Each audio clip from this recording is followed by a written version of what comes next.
Selama 32 tahun pemerintahannya, Soeharto meletakkan pondasi pembangunan Indonesia melalui rancangan pembangunan 5 tahun atau yang disingkat Repelita.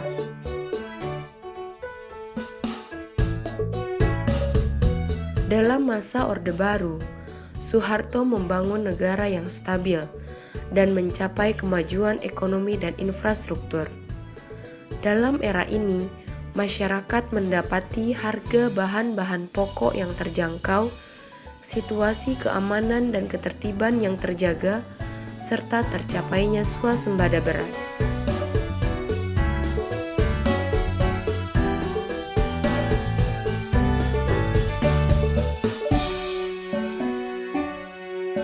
Soeharto juga merupakan sosok yang kontroversial karena membatasi kebebasan warga negara Indonesia keturunan Tionghoa menduduki Timur Timur, serta disebut juga sebagai rezim paling korup dalam sejarah dunia modern. Menurut Transparency International, estimasi kerugian negara mencapai sekitar 15 hingga 35 miliar dolar Amerika Serikat selama pemerintahannya. Namun, hal ini tidak berhasil dibuktikan. Bahkan, majalah Time kalah dalam gugatan. Dan usaha lain untuk mengadili Soeharto gagal sebab kesehatannya yang memburuk.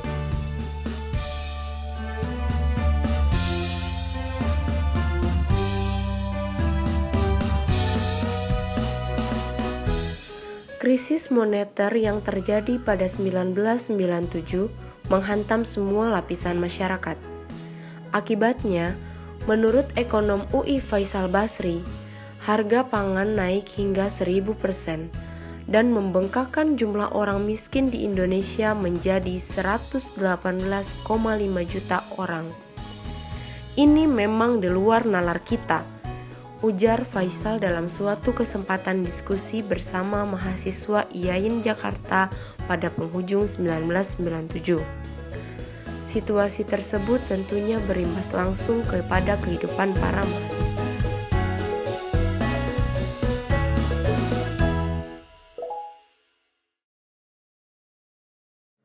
Krisis ekonomi berkelindan dengan maraknya praktek korupsi, kolusi dan nepotisme di kalangan para pejabat Orde Baru. Sementara itu, institusi legislatif dan yudikatif impoten dan tak bisa menjalankan fungsinya. Semua itu menjadi penyebab utama bergolaknya kampus sejak pertengahan 1997. Sejak Juni, aksi-aksi protes terhadap pemerintahan Orde Baru kerap dilakukan di dalam kampus. Awal 1998, aksi mulai bergeser keluar kampus dan langsung berhadapan dengan aparat keamanan. Bahkan, tak jarang terjadi bentrokan fisik. Situasi pun jadi mencekam.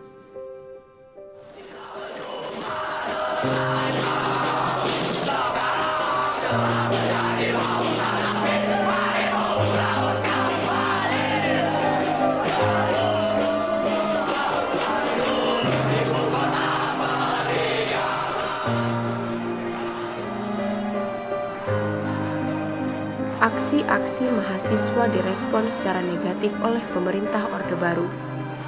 Alih-alih mengakomodasi permintaan mahasiswa, mereka malah menuduh anak-anak kampus tersebut sudah melakukan aksi politik praktis.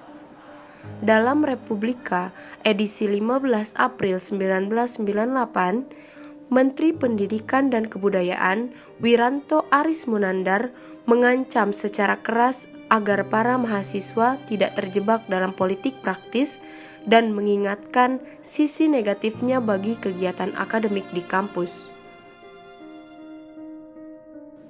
Pernyataan Pak Wiranto yang masih memiliki kekerabatan dengan keluarga besar Presiden Soeharto itu menuai badai protes di kampus-kampus.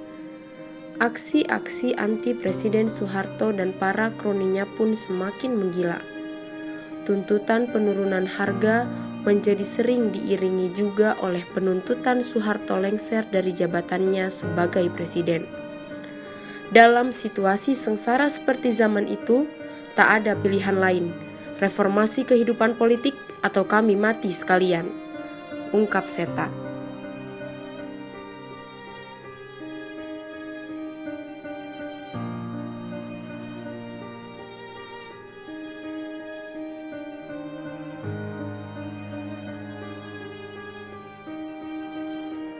Sesuai kesepakatan, kampus-kampus pun mulai mengganti jargon turunkan harga menjadi turunkan Soeharto. Menindaklanjuti peralihan tuntutan yang mulai mengarah kepada orang nomor satu di Republik Indonesia pada saat itu, para aktivis mahasiswa sadar bahwa perlawanan yang dibangun berdasarkan sentimen kampus tak akan efektif. Lantas, berbagai organ gerakan mahasiswa pun bermunculan, mulai dari Forkot, Forum Kota, Front Nasional, FKSMJ, Forum Komunikasi Senat Mahasiswa Jakarta, hingga KAMI, Kesatuan Aksi Mahasiswa Muslim Indonesia.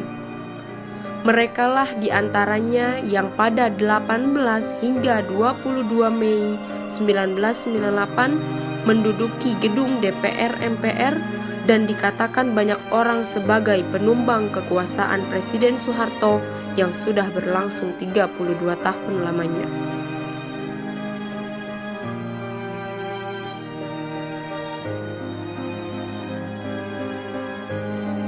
Jenderal Soeharto memang sudah meninggal dunia.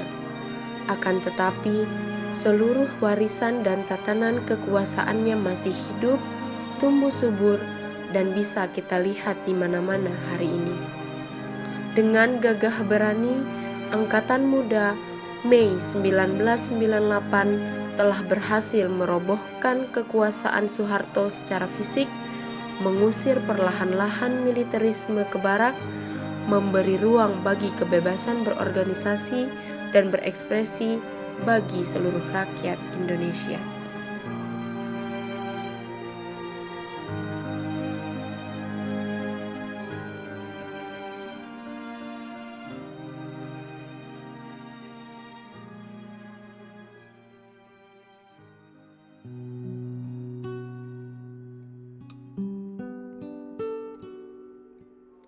Terlepas dari itu, masih banyak cita-cita reformasi Mei 98 untuk masyarakat yang belum tercapai, yaitu menuju tatanan yang makmur dan sejahtera untuk rakyat banyak secara nyata. Tugas sejarah Angkatan Muda berikutnya lah yang memiliki kewajiban untuk menuntaskan seluruh kekurangan-kekurangan, kelemahan-kelemahan, dan tentunya kenihilan dari generasi sebelumnya. Pada suatu hari nanti, suaraku tak terdengar lagi, tapi di antara larik-larik sajak ini, kau akan tetap ku siasati.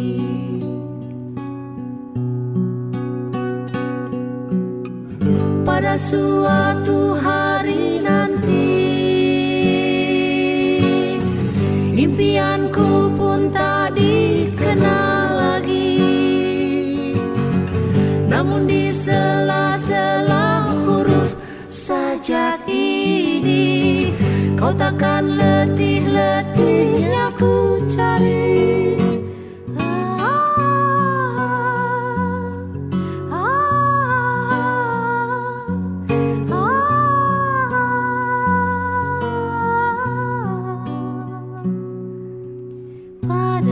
Suatu hari nanti, jasadku tak akan ada lagi, tapi dalam bait-bait sajak ini, kau takkan ku relakan sendiri.